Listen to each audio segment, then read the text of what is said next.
이거 찍으면 진짜 이쁘게 나오겠다. 바글바글. 그래, 비주얼이 좋아. 제가 입술 시간 선생님 이거 하거든요. 가끔씩 모르죠. 대출 안 받으시죠? 이거. 네, 안 받을 거예요. 그래서 그런 거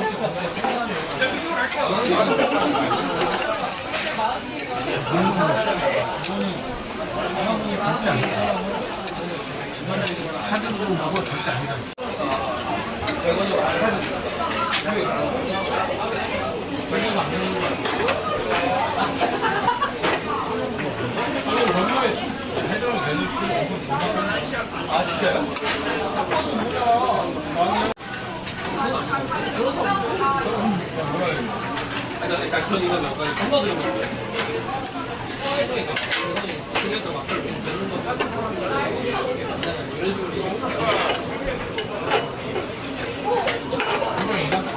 나는 맨날 장난치니까. 아우 귀까지 와.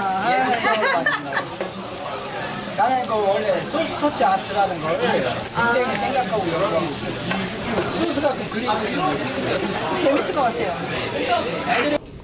안녕하세요. 지금까지 이런 먹방은 없었다. 이것은 먹방인가 막방인가 지금 있죠. 어서 많이 좀 들어본 멘트인 것 같은데 남들의 유행하는 맛을 쫓아서 하는 먹방이 아니라 오늘은 우리 그 맛평가사님들을 모시고 우리가 찾아서 맛을 즐기는 그런 문화를 찾아보도록 하겠습니다. 우리가 보통 맛을 평가한다 하면은 미슐랭을 떠올리게 되는데요. 맛평가사는 도대체 무엇인가요? 맛평가사는 맛을 오감을 통해서 시각의, 청각의, 후각의 촉각, 또 씹힘, 미끌거림, 이런 미각에서 오감을 충분히 숫자의 점수를 매기고 그 내용의 맛을 표현을 해서 맛에 아주 리얼한 상황을 표현을 해서 글로 옮기는 게 맛평가사라고 봅니다. 그렇군요. 그럼 결국에 맛평가사는 맛을 통한 행복을 찾아가는 그런 분들이라고 이제 생각해도 좋을 것 같네요. 그럼 지금부터 맛평가사님들과 함께 맛 세계로 들어가 보도록 하겠습니다. 맛. 수많은 사람들이 맛을 찾는데요. 우리 조한나님, 맛을 찾는 이유가 뭐라고 생각하십니까? 사람들은 어떤 자극을 자꾸 원하잖아요. 새로운 걸 원하고. 네.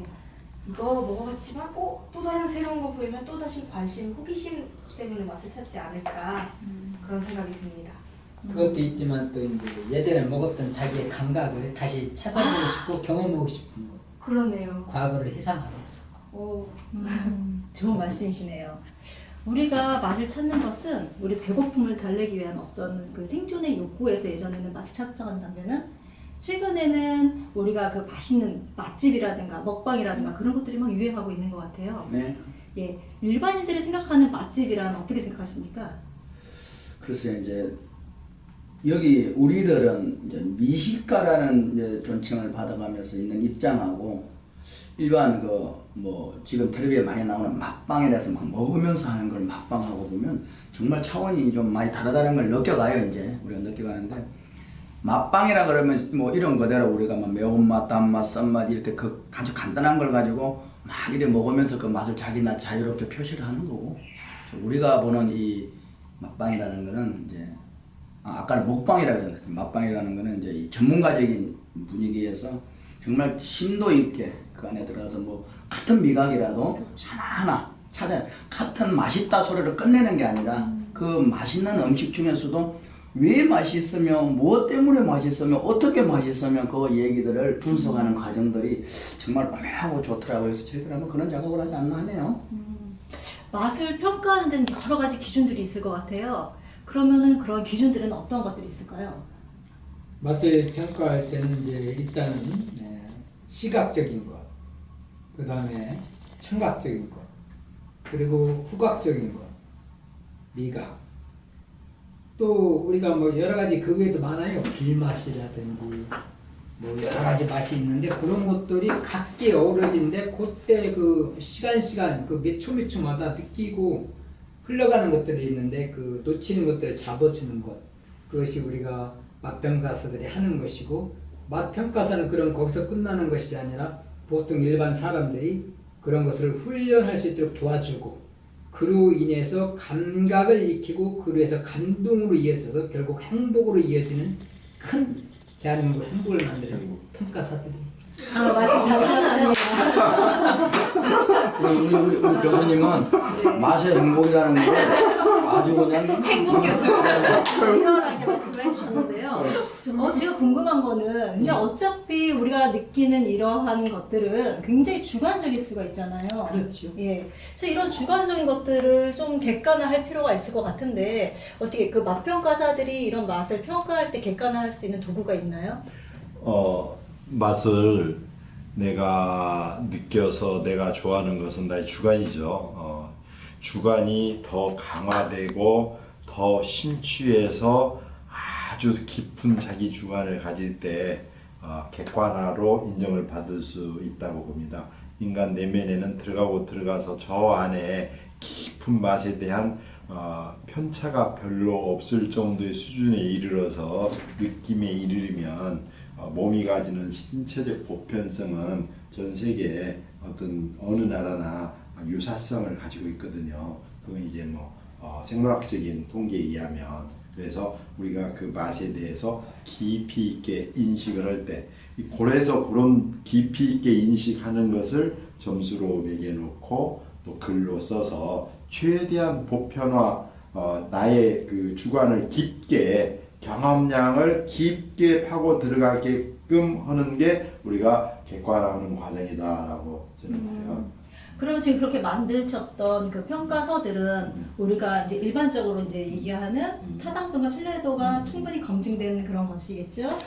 그래서요, 맛평가를 하는 그 75개 체크리스트를 가지고 한 84회 정도의 맛평가사들이 이제 84군데를 다녀서 평가를 했어요. 그래서 그것을 타당성, 신뢰도, 통계 분석을 했거든요. 전부 다 그 분석 자료를 돌려서. 그래서 그 점수가 굉장히 신뢰가 높은 점수가 나왔어요. 항목 하나하나가 전부 다 점수가 높게 나왔어요. 75개 중에 72개가 매우 높은 점수가 나왔고, 그래서 이것은 학문적으로도 어디에 내놔도 보편적으로 문제가 없는 체크리스트다, 이렇게 인정을 받습니다. 네. 그렇게 매번 저희가 이게 맛을 평가하면서 정말 체크리스트를 가지고 한다면은 그게 정말 객관적인 그런 기준이 될 수 있을 것 같아요. 저는 맛있는 음식을 이렇게 먹게 되거나 보게 되면 먼저 입안에 침이 고이고 저도 모르게 막 우와 하는 환상이 막 나오는데, 여러분들은 어떤 그 맛을 보면 반응이 나오나요? 저도 약간 침 고이는 거랑 네네. 뭔가 몰라 빨리 먹고 싶다 손이 먼저 가는 약간 그런 게 있어요. 손을 가만히 못 있겠어요. 막 침도 고이는 거 있지만 일단 다른 데 집중을 못 해요. 옆에서 누가 말을 해도 그런 데 집중을 잘 못 해요. 그런 상황이 있어요. 그럼 교수님, 그런 반응들을 조금 더 우리가 더 깊이 느끼게 하기 위해서는 좀 어떤 방법들이 있을까요? 저 같은 경우는 일단 이제 냄새나 후각 여러 가지로 벌써 감각이 느껴오고, 또 그것을 우리가 실행에 움직이는 이제 수저나 포크를 이용해서 또는 젓가락에서 먹지 않습니까? 그런 것들을 하면서 감각을 이제 다시 또 재접수를 하게 되는데, 이런 맛을 잘 평가를 하려면 이게 이제 무단한 그 자기 내면 속에서 일어나는 연습이 필요하지 않나. 저도 요리사로서 이게 많은 음식을 했는데, 남을 위해서 맛있는 음식을 했는데 정작 나는 맛을 느끼고 평가하기가 너무 그동안 바빠서 그랬는지 부족했는데 행복을 너무 놓쳐왔다. 그래서 이것을 무던한 연습을 통해서 자기가 스스로 격상을 높여가는 것이 아닌가. 그렇죠. 그래요. 오늘 저희 이렇게 함께하는 맛평가사님들의 특징이 바로 모든 맛을 전문적으로 다루시는 분들이라는 거예요. 그래서 맛이 여러분들께 주는 그 의미가 굉장히 특별할 것 같아요. 특히 저 이제 이영걸 다리님 같은 경우, 우리 다리님의 삶에서 그 음식에 맛이 주는 의미는 어떤 걸 봐야 될까요? 그래요. 참 과거 얘기를 좀 하자면은 그 맛에 보면 참 배가 고파서 단지 먹고 사는 그 인생고 해결하기 위해서 오직했으면 인생고 해결이라고 할 정도로 단지 먹는 거 즐거움이나 뭐 이런 행복감은 뒷전이고 그냥 단지 배부르게 먹어서 살기 위한 맛으로 그냥 지내왔을 정도였는데 지금의 세월이 좀 많이 변하고 오늘날 우리가 좀 부유한 생활을 하면서 먹었을 때 이 맛이라는 걸 보면 똑같은 심지어는 조그마한 짜장면 한 개라도 같은 회사에서 나오는 라면 브랜드 한 개라도 먹어보면 요즘에 그 맛이 다 여러 가지로 변화가 되거든요. 그래서 정말 그런 맛들을 보면 행복도 행복이지만 시계 흐름, 이 세상 흐름이라든가 이런 게 많이 달라지는 것 같아요. 참 그동안에 참 많은 요리를 해왔는데 해오면서 사람도 이렇게 변해가더라고요. 옛날에는 무작정 그냥 순두부 된장찌개 하나로 참 인생을 살아야 하기 때문에 해왔던 것이 지금은 요리 쪽으로 변해가고 또 좀 고상하게 고풍 있게 하려고 그러고 아마 이런 변화가 되는 것 같습니다. 예, 말씀 잘 들었습니다. 예, 여기서 끊을게요. 지금 우리 이영걸 다리님의 그 맛의 삶이 녹아있는 그런 말씀 들었어요. 예, 우리 그럼 이 교수님께서는 그 맛에 대한 역사를 한 말씀 해주시면 좋을 것 같아요. 원래 우리 그 한반도 대한민국 국민들이 굉장히 풍요스럽고 멋스럽고 여유가 있는 민족이에요. 왜냐면 독부자락을 하나 봐도 길게 해가지고 음식을 하나 하는데 천천히 가서 젓가락으로 가든가. 포크가 아니야. 젓가락. 네. 그래가지고 참 여유롭게 먹고 저기 하는 국민인데 이 일제 강점기의 음식 문화 또는 각종 문화가 완전히 폐허가 되어버렸어. 설상가상으로 유교를 겪으면서 새끼 끼니도 있기가 힘든 판국에 무슨 맛이 생각하겠어. 근데 사실 배고플 때 먹는 게 제일 맛있긴 해. 맞아. 그래서 그런 어려운 시기가 됐는데 우리 선배님들께서 열심히 노력해서 경제대국이 되다 보니까 진짜 이제 맛을 논하기 시작하는데 원래는 우리가 이 전 세계로 봤을 때 가장 풍요스럽고 맛을 즐기는 민족입니다. 네, 그렇죠. 그럼 교수님, 이런 맛은 우리나라뿐만 아니라 전 세계적으로 굉장히 깊은 유래를 가지고 있을 것 같아요. 그 맛이 주는 에너지라고 할까요? 그런 건 어떤 것이 있을 수 있을까요? 맛은 이제 감성의 에너지라고 하죠. 이제 맛이 인식을 해서 행복이 올라오는 게 이제 몸의 신체적인 반응에서 올라오는 행복이 있고 또 어떤 문화적인 게 있는데 먹어서 기분이 좋으면 도파민, 베타 엔도르핀 에너지가 나오잖아요. 그게 이제 기분이 업되는데 이게 해서 실제 물리적인 힘이 나오죠. 예를 들어서 밥 먹기 전에 배가 고파서 그냥 합이 안 들어가서 일을 하는데 밥을 먹고 수저를 놓자마자 힘이 뻥뻥 나요. 그게 영양학적으로 밥이 먹어져서 소화돼서 에너지가 되려면 4시간에서 8시간 걸려야 하는데 이건 수제를 놓자마자 힘이 뻥뻥 나는 거예요. 이건 맛의 효과가 대단히 많이 영향을 미치거든요. 그런 이유로 봅니다. 마음의 의안과 행복이 이미 온 거지. 그래서 다음 일이 더 즐겁고 신나게 되는 거니까 힘이 생기지 않을까. 네, 그런 생각이. 요리사도 요리하다 그렇잖아요. 뭐 하나 먹고 해야 얼른 짜지. 근데 우리가 또 이렇게 맛을 보게 되면 맛을 느끼기도 전에 먼저 생각이 올라온단 말이죠. 그 이유는 뭘까요, 우리 만나 씨? 생각이 올라와. 이제 올라오지 맛있다고. 일단 이 후각으로 맡아지는 그 향, 후각을 자극하니까 바로 이게 생각으로 올라가는 것 같아요. 그럴 때 네. 과거에 그 향과 관련된 기억이 만약에 저는 그런 게 되게 많아요. 예. 그러니까 저는 외국에 방글라데시 있다가 왔잖아요. 그쵸. 그래도 비슷한 게 또 있단 말이에요. 뭐 군고구마라든지 약간 그런 거는 방글라데시에도 있거든요. 그래요? 그런 먹는 문화들이 감자라든지 그래요? 그래서 구워서 먹는 게 좀 많단 말이에요. 그래서 그런 거 먹을 때 이거 우리 엄마 해줬는데 먹고 싶다. 향수에 젖어서 더 좋은 네. 긍정적인 반응을 몸에서 이렇게 일으켜주게 그렇죠. 되겠네요. 그런 네. 음식들은. 예.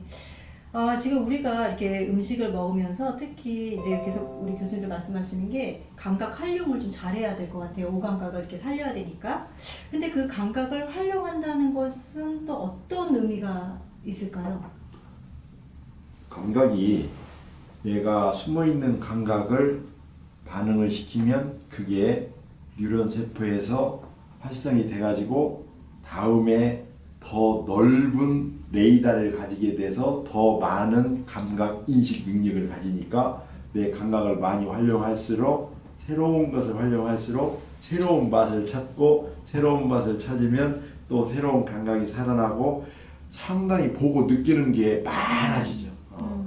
그래서 즐거운 영화를 보면 훨씬 더 즐겁고 슬픈 영화를 보면 훨씬 슬프고. 그렇군요. 우리가 그 오감을 통해 맛을 인식한다고 했어요. 우리가 보통 맛을 볼 때는 대부분 그 정말 맛있다 혹은 정말 음식 맛없다 이런 표현들을 하는데 우리 맛평가사님들은 그 맛을 표현하는 게 좀 더 정밀하고 아주 세밀할 것 같아요.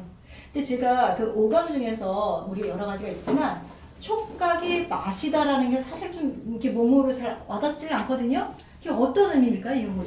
그렇죠. 이제 촉각을 이야기하시면 네네. 우리가 눈으로 보고 만졌을 때 느끼는 걸 촉감이라고 그러는데 그거를 맛으로 연관을 해놓자.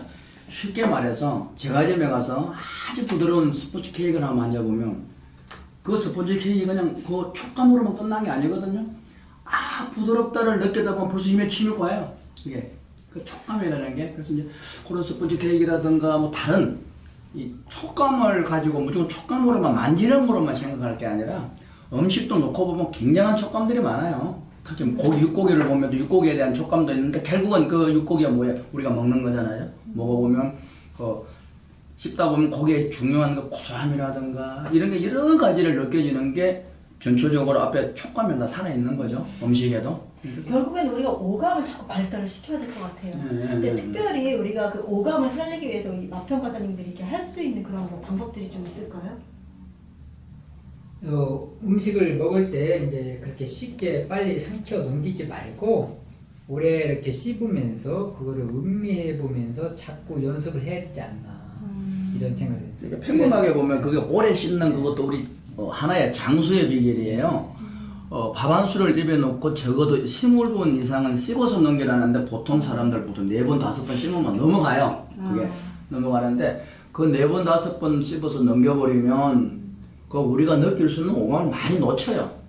근데 이제 이 여러 가지 음식을 넣는 밥 한 술만 입에 넣어도 정말 혼자 머릿속에 생각하고 15번, 20번 씹다 보면 우리 인간에서 나오는 이 침이 굉장한 역할을 한단 말이에요. 그 침이 소화작용도 할 뿐더러 안에 믹싱도 시켜주고 하니까. 그래서 가만히 씹으면서 제 같은 경우는 이제 이 미식가 활동을 이제 시작을 하면서 느낀 게 혓바닥으로 천장에서 비비는 운동을 많이 해봤어요. 이빨로만 씹는 악각으로만 이야기하는 게 아니라 그래서 혓바닥을 가지고 입천장에다 음식물을 넣어놓고 그냥 비벼봤더니 여러 맛이 나더라고요.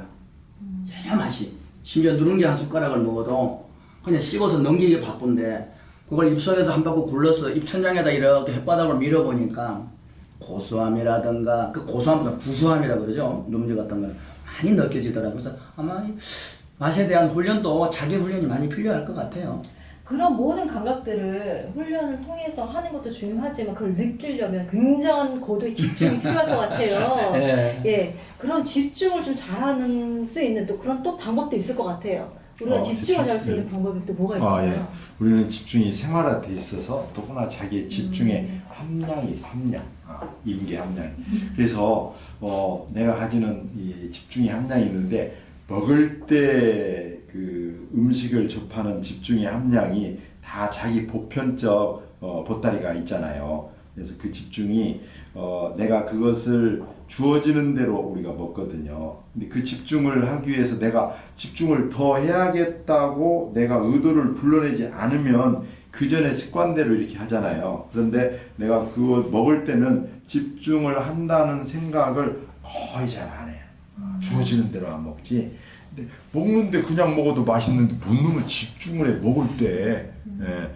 그런데 그 맛을 조금 더 인식하는 시간을 길게 하는 게 그게 집중하는 것인데 그 작은 차이를 별로 이렇게 수용을 잘 안 해요. 그래서 집중한다는 게 어떤 특별한 게 막 코도 이게 아니고 내가 조금 더 느낌을 길게 늘어뜨리는 거 이렇게 생각하면.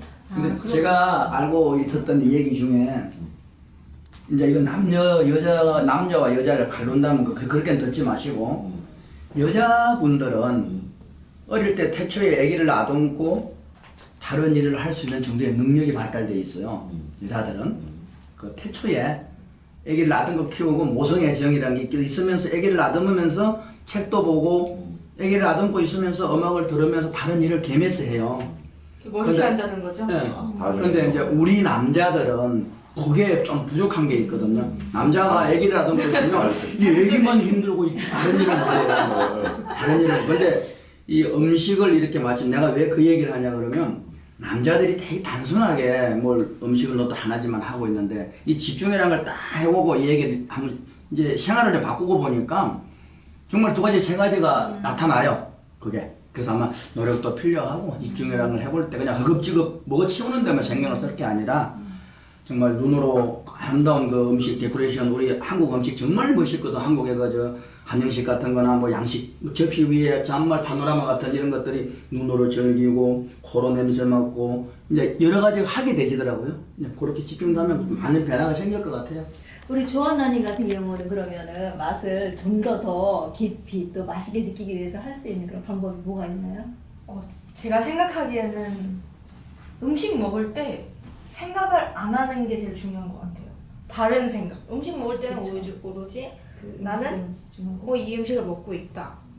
원래 생각 없는 게 제일 이제 집중하는 거잖아요. 다른 생각 안 하는 게. 내가 어디 가서 나는 생각 없이 밥 먹는다 보면 야, 뭐라고 해요? 뭐라고 해? 아니 미식가도 생각 없이 먹어? 야, 너도 별 수 없구나. 그 소리를 저기 뜻은 음식 맛을 느끼기 위한 집중을 하고 다른 장난의 생각을 안 한다는 말씀이죠? 그러니까 우리가 보통 먹을 때 막 TV 켜놓기도 하고 그러잖아요. 그러니까 맛에 집중한다기보다 오히려 이제 주변 것에 더 신경을 쓰는 경우가 더 많은 것 같아요. 요즘은 그게 좀 바뀐 것 같아요. 나는 이제 밥 먹으면서 밥은 그냥 내 일상 중에 뭐라 그러죠? 단어가 생각이 안 나. 귀한 부분이야. 맞아요. 한 부분이라고 그냥 생각할 뿐이지 그거 하면서 뭐 내가 다른 것도 할 수 있게끔 그냥 단어들이 생각 안 나요 지금. 이해를 해요. 나는 좀 고사하고 거룩한 단어를 물어볼 줄 알았어. 근데 부분을 물어보라. 그걸 나 알고 있었던 건데 부분이었는데. 그래도 한국어 잘하는데? 어느 한 부분인데 그냥 그 부분을 그냥 이거 하면서 다른 일도 할 수 있게 사람들이 바쁘게 살다 보니까 여러 가지 일을 같이 하려다 보니까 밥 먹는 시간에도 다른 거를 같이 하려고 멀티플레이를 하려고 하더라고요. 그래서 이제 밥 먹어서 입에 밥만 들어가는 거지 살려고 그냥 밥만 들어가는 거지 눈이나 생각은 TV 보고 있고 눈은 뭐 책을 보고 있고 맛에 대한 생각은 잘 안 하게 되는 것 같아요. 근데 맛평가사가 되면서는 좀 달라지지 않았나요? 저는 이제 다른 게 오히려 주변에 신경 쓰이지가 않더라고요. 오로지 난 이거 먹고 있구나. 신기하게 생겼는데 오히려 먹는 거에만 대화를 많이 해요? 먹는 거랑 이제 대화하게 생겼어요. 저거를 너는 순대구나. 맛있겠다. 너 순대 비비텐이냐? 양념이 무슨 맛일까? 그게 굉장히 궁금해지긴 해요. 그러니까 이 맛을 평가하면 할수록 재밌지. 너무 재밌어요 이게. 그리고 요리사가 알게 모르게 많이 넣었던 것들을 이제 끄집어내서 보니까 요리사에 대한 예찬이랄까 감동, 감사가 이제 불어나오죠? 그렇지. 맞습니다. 오늘 이렇게 좀 즐겁게 우리가 맛에 대한 이야기를 좀 심도 있게 좀 다루고 있는 것 같습니다. 그죠? 예.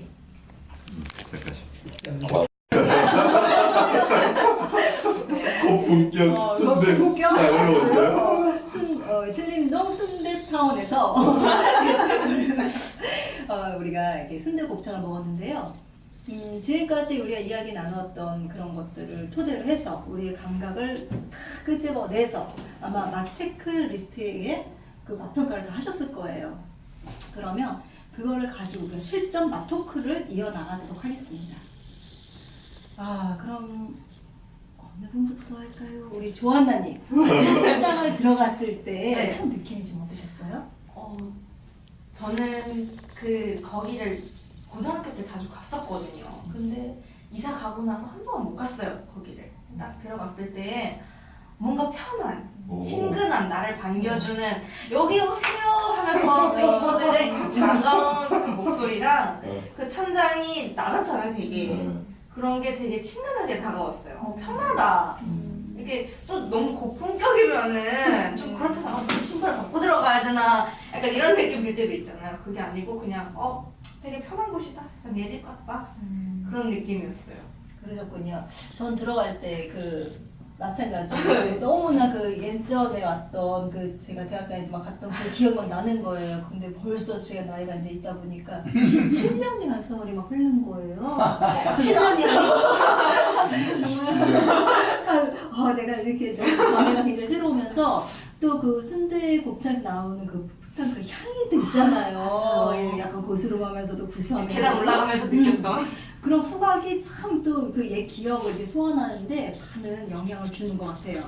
그런데 그 맛에도 굉장히 그 후각이라는 것은 좋은 그 향은 음식의 어떤 그 맛을 확 올려주기도 하지만 또 나쁜 경우에는 정말 먹기도 싫은 아주 그냥 인상을 찌푸리게 만드는 그런 요소가 되는데 우리 이영걸 달님 오늘 그 맛본 순대곱창에 대한 정체적인 그 오감각을 통해서 좀 말씀해 주시면 좋을 것 같아요. 저도 마찬가지로 저기 그 타운을 한번 접해본 지가 상당히 오래됐어요. 오래됐고 다른 어디에 곱창점 많다고 누구 어디 지적을 이야기하기는 그렇지만 가보면 벌써 저 앞을 싹 올라오면 그 곱창의 그 피쾌한 냄새, 그 돼지의 그 창자에서 나오는 왜 그 똥꾸렁내 난다 그럴까?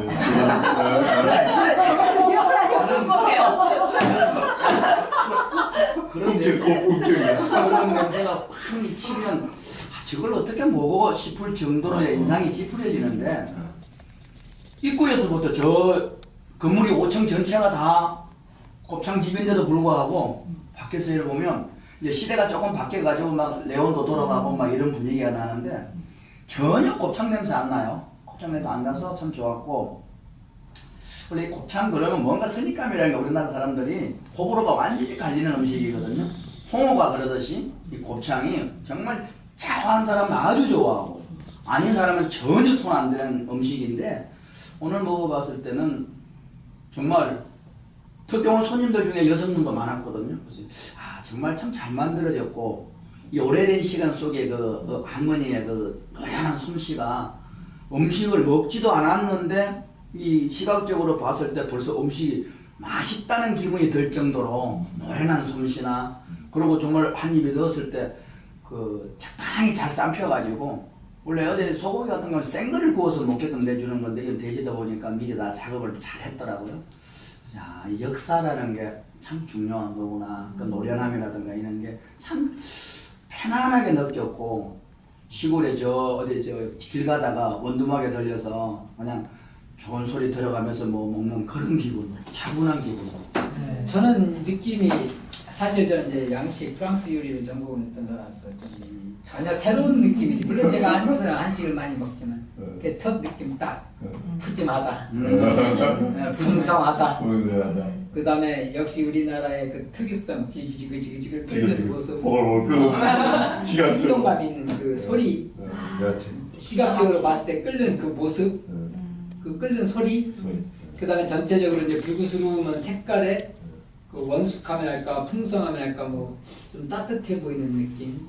게다가 이제 가끔 그 푸른 깻잎, 푸른 대파 조금 양배추를 또 희한하게 하면 다른 데가 양배추 꺼서 버리는데 그걸 다시 재활용을 했더라고요. 송송송. 네, 그런 것들이 막 어울려서 끓는 모습이 풍성하다 먹고 싶다. 침이 굴룩 생기는데 원래 이제 막 그 약간 노린내 비슷한 냄새가 나잖아. 네, 그래도 막 그걸 볶아서 끓여서 먹으니까 그런 것이 이쪽은 조금 있기는 있는데 밀리면서 고소함이 쭉 짜러 들어오더라고. 침이 자꾸 생긴다. 먼저 하시고 해봐. 좋은 얘기만 두 분이 하시는데 저는 이제 그런 단계를 넘어서서 곱창 하나 딱 씹는데 이게 씹히는데 그냥 즐거우면서 안 씹혀요. 그래서 또 한 번, 한 5번 정도 그래서 이제 겨우 막 씹히는 거야. 그래서 이게 이렇게 압이 이 정도의 압으로 막 이렇게 여러 번 씹어서 짓눌려지는가? 나는 그거를 오히려 반대로 생각한 게 이제 보통의 음식들이 좀 이렇게 부드럽지 않습니까? 예.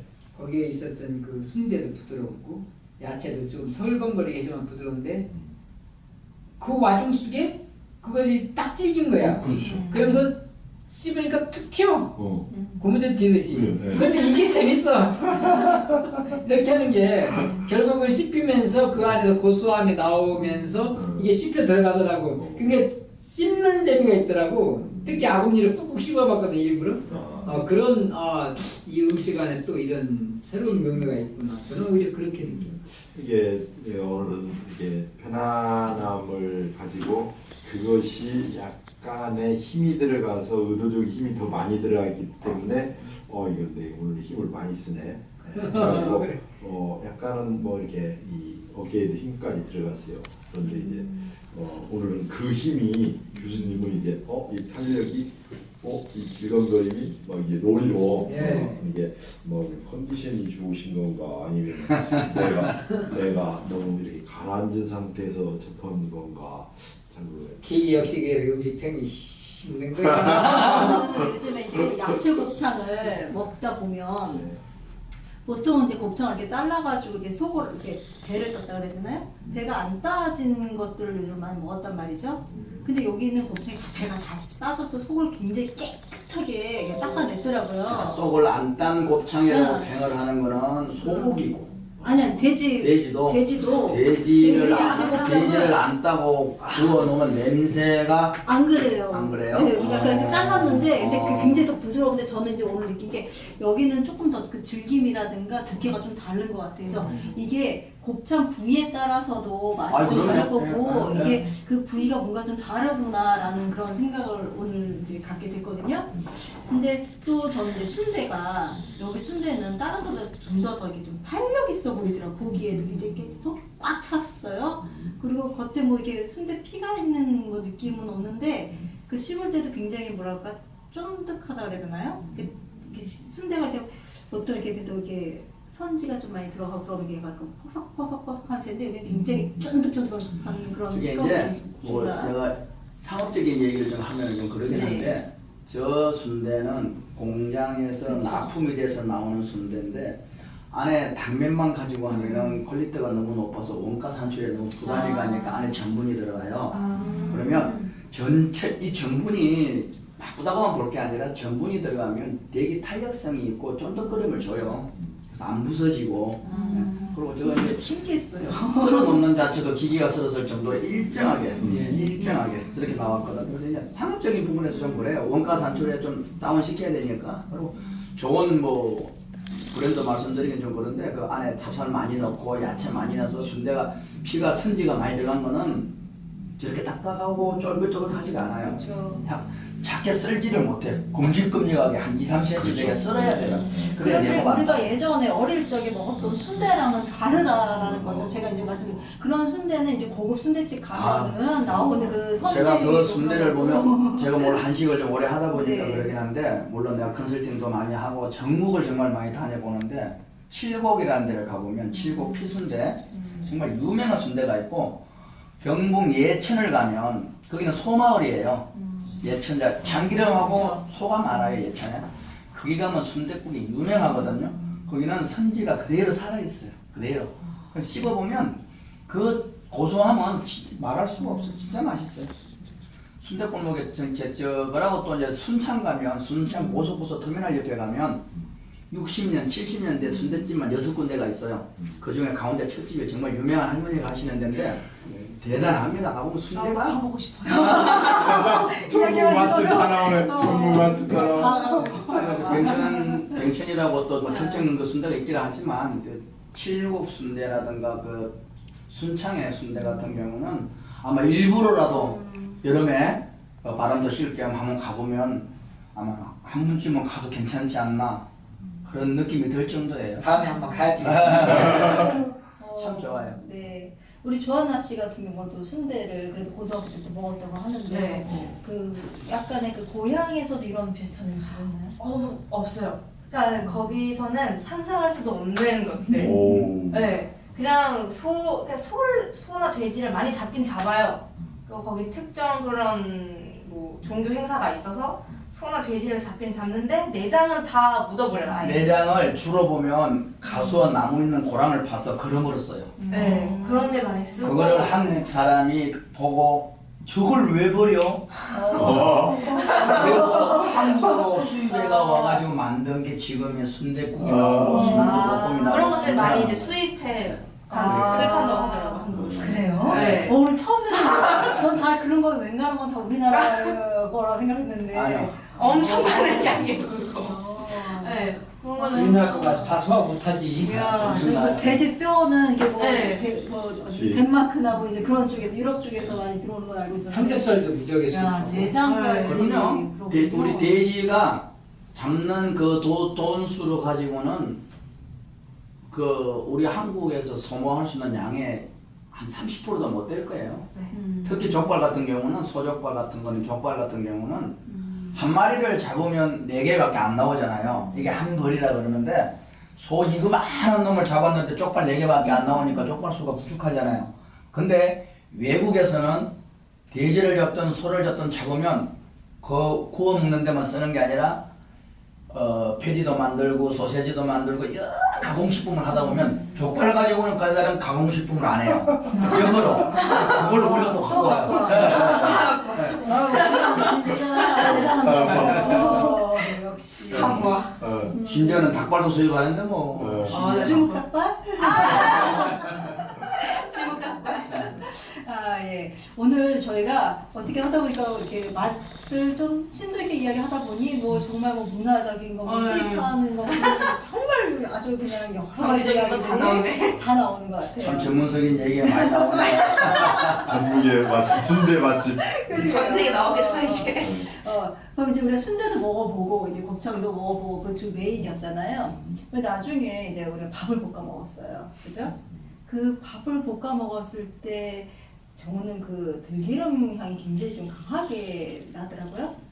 여러분들은 밥을 먹을 때 그 목넘김이라든가 밥알하고 그 가진 야채와 그런 거 다 섞였을 때 그 맛이 좀 어땠는지 궁금해요. 저는 김의 그 바다 향이, 고소한 향이 제일 먼저 이제 자극을 하더라고요, 코를. 그러고 나서 딱 먹는데 저는 좀 이제 밑에 누룽지 된 그죠, 부분을 그죠. 이제 먹었거든요. 끝까지. 그래서 이렇게 먹었는데 되게 기분이 좋았어요. 나는 되게 맛있게 먹었구나. 나는 그 누룽지까지 먹으니까 나는 되게 처음부터 끝까지 막 다 먹었구나, 마무리를 했구나, 약간 그런. 같이 긁어 먹었지? 네, 같이 먹었어요. 되게 그래서 되게 좋았어요. 뭔가 마무리하는 느낌이어서. 근데 밥 볶은 사람이 누군지 모르지만 그 볶은 기술자 솜씨가 먹는 사람이 열심히 볶는 것까지 좋은데 합들을 만들어서 그 마음까지 표시를 하니까 사실은 난 이제 그걸 먹으면서 다른 거 너무 하는 과정이 너무 기분이 좋고 너무 보기 좋고 좋았어요. 진짜 이 밥을 볶아 보면 그 집의 정통이랄까 무슨 노련함이 보여요, 그 야채 속에. 근데 분명히 우리가 무슨 음식을 만들면 만든 사람이 간을 본단 말이에요. 근데 그 집의 주인 할머니는 간을 보지를 않고 그냥 담아준 거를 우리가 볶았단 말이에요. 그런데도 사실은 조금 짠듯한 느낌이 왔지만 참 역시 뭔 음식을 먹고 볶음밥을 했을 때 야 이런 맛이구나. 야, 앞으로 어디 가서 밥 볶지 마세요. 너무 리얼하게 잘 볶아서. 나는 이제 진짜 맛있어요. 사실 칭찬을 하고 싶은데 우리나라 음식이 바로 그렇게 누구나 요리할 수 있다. 그러네. 쉽게 할 수 있다. 그리고 함께 한다. 또 보면서 즐긴다 같이. 밥을 비비고 하는 그런 걸 보면서 즐기면서 침이 생기면서 그렇지 저렇지 하면서 또 그걸 만들어서 먹어. 그래서 이게 참 함께하는 음식 문화 너무 멋있어. 근데 저런 집을 우리가 초대를 받아서 우리 미식가 막방 하시는 우리 팀들이 가서 저 가격 홍보를 위주로 만약에 이 얘기를 한다 그러면 엄청날 것 같아. 그 홍보를 할 수 있는 방법이라든가 홍보의 효과라든가 우리 지금 이제 우리가 이거 해놓은 다 유튜브도 올라가고 하잖아요. 그 효과를 봤을 때 대단한 것 같아서 제가 솔직하게 이럴 줄 몰랐는데 몇몇 아는 지인들한테 얘기를 했더니 우리 집에도 좀 와서 해달라고 우리 집에도 좀 와서 해달라고. 말씀이 났으니까 말인데 우리나라 음식이 발효 음식이고 여러 가지 그 손으로 아주 정성껏 그 다듬어서 만드는 나물이라든지 모든 걸로 봤을 때 굉장히 높이 평가돼야 할 음식임에도 불구하고 한식의 음식이 세계적으로 봤을 때 그렇게 높이 평가받지 못하고 있지 않습니까? 그랬을 때 봤을 때 우리가 이런 걸 더 노력을 해서 어쩌면 한국의 음식, 우리 고유의 음식을 더 높이 평가받을 수 있도록 노력하는 게 우리 일대 또 하나의 일이 아닐까 그런 생각을 해요.